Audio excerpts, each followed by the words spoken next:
बड़ा दुर्भाग्यपूर्ण ये फैसला है क्योंकि आज़ादी के 77-78 साल बाद आज भी अगर जातिगत जनगणना करानी पड़े, भारतीय जनता पार्टी भी उसी पॉलिटिक्स में उतर गई। वो भी जातिगत जनगणना करा के अब जो है लोगों को जातियों में बांटने का काम करेगी। जो सवर्ण जिनको बोला जा रहा अगड़ी जातियाँ, वो खुद पिछड़ गए हैं, उनमें ज़्यादा पिछड़े हो गए हैं। जब आप कहते हो देश में संविधान है, सबको समान आज़ादी है, तो सामाजिक रूप से पिछड़ा कैसे कोई हो गया। आज इंडी गठबंधन उठा रहा था, बीजेपी पुरजोर विरोध करती थी। आज भारतीय जनता पार्टी ने वही काम करना शुरू कर दिया। अब क्या कहो कि सत्ता के लोभ के लिए भारतीय जनता पार्टी भी कुछ भी कर सकती है। चिराग पासवान हो, चाहे नीतीश कुमार हो, लालू प्रसाद यादव हो, चाहे तेजस्वी यादव हो, अखिलेश यादव उत्तर प्रदेश में कोई भी हो, इन सबकी रोटियां, इन सबकी राजनीतिक पृष्ठभूमि केवल जातियों पे चलती रही है। इकोनॉमी बढ़ाने को छोड़ के आप फिर से जाति कार्ड खेल रहे हो। आप जो है पहलगाम में आपको बदला लेना था, आप जो है जातियों में फंसा रहे हो लोगों को। नमस्कार, मैं शिवम चौबे और आप देख रहे हैं सौगंध टीवी। देश में जातिगत जनगणना की बात बीते लंबे समय से चलती आ रही थी, पर अब कहीं ना कहीं केंद्र सरकार ने मंजूरी दे दी है। देश में जातिगत जनगणना होने की बात हो रही है। इसको लेकर तमाम तरीके की बयानबाजी आ रही है। सरकार के नुमाइंदे सरकार के इस फैसले की सराहना कर रहे हैं, वही विपक्षी नेता कह रहे हैं कि ये हमारी मांग थी और लंबे समय से हमारी मांगों को सरकार नकारती आ रही थी, पर कहीं ना कहीं अब हमारे आगे सरकार झुक गई है जिन्होंने जातिगत जनगणना कराने का फैसला लिया है। सर, किस तरीके से देख रहे हैं देश में जातिगत जनगणना? इतने समय बाद जब नेहरू चचा ने बंद की थी, उसके बाद अब मोदी जी चालू कर रहे हैं। विपक्षी नेता कह रहे हैं हमारे दबाव में चालू करानी पड़ी, वरना सरकार का कोई इरादा नहीं था। बड़ा दुर्भाग्यपूर्ण ये फैसला है क्योंकि आज़ादी के 77-78 साल बाद आज भी अगर जातिगत जनगणना करानी पड़े, विकास के तमाम मुद्दों को पीछे छोड़ते हुए, जैसे कि इंडी गठबंधन के लोग जाति जनगणना की बात क्यों करते थे। आप ये बताओ, इतने साल शासन रहा कांग्रेस पार्टी का, उसने जातिगत जनगणना नहीं कराई, लेकिन जब वो लगातार सत्ता से बाहर रही तो उसको समझ में आया कि अब जातियों की राजनीति करो, लोगों की जातिगत जनगणना करो, उनको ये बताओ कि आपको आपका हक नहीं मिल रहा है, गलत बताओ या सही बताओ, फिर वो लामबंद होंगे। वो लामबंद होंगे तो उनको वोट करेंगे। अब वो पॉलिटिक्स तो विपक्ष कर रहा था, लेकिन अब भारतीय जनता पार्टी भी उसी पॉलिटिक्स में उतर गई। वो भी जातिगत जनगणना करा के अब जो है लोगों को जातियों में बांटने का काम करेगी।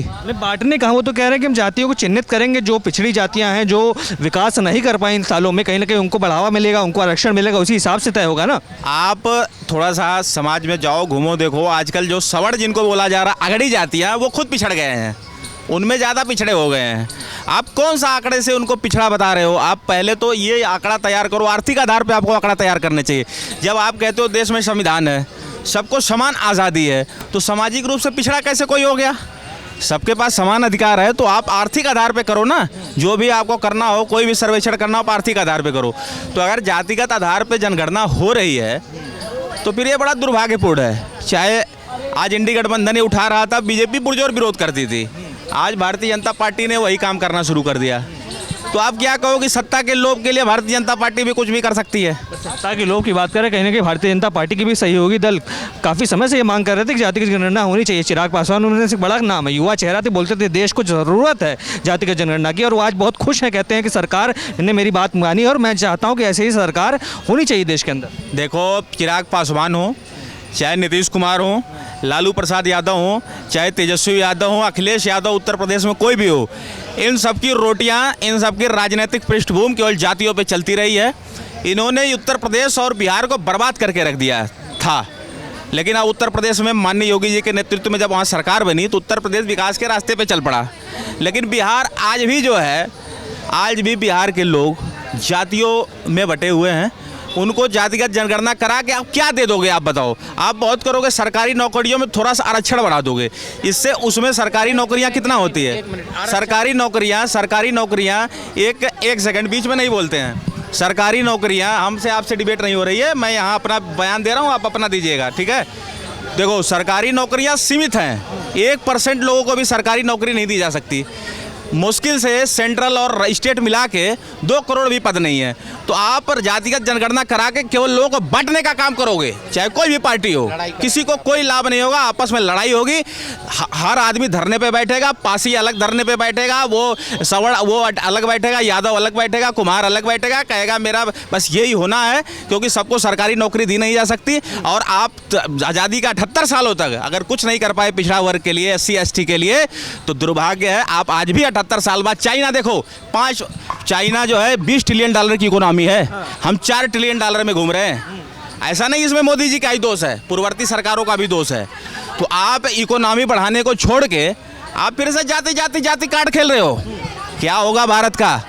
आप जो है पहलगाम में आपको बदला लेना था, आप जो है जातियों में फंसा रहे हो लोगों को। कौन सी मीटिंग कर रहे थे आप जो मीटिंग दिखा रहे हो, वीडियो वायरल कर रहे हो, किस चीज़ की मीटिंग कर रहे थे? आप जातिगत जनगणना कराने की मीटिंग कर रहे थे। मोदी जी आपसे ये उम्मीद नहीं थी, कट्टर सपोर्टर हूँ मैं, लेकिन ये जो चीज़ है जो आपने ये किया है ना, ये मेरे को गले नहीं उतर रही है बात। आप भी वही काम कर रहे हो, सत्ता की लोलुपता। आप भी जो है सत्ता पाने के लिए आप भी कुछ कर सकते हो, कुछ भी कर सकते हो। मैं भी ये बात कह रहा हूँ, आपके ऑन द स्पॉट कैमरे पे कह रहा हूँ। आप देख रहे हैं सौगंध टीवी, सौगंध वतन की।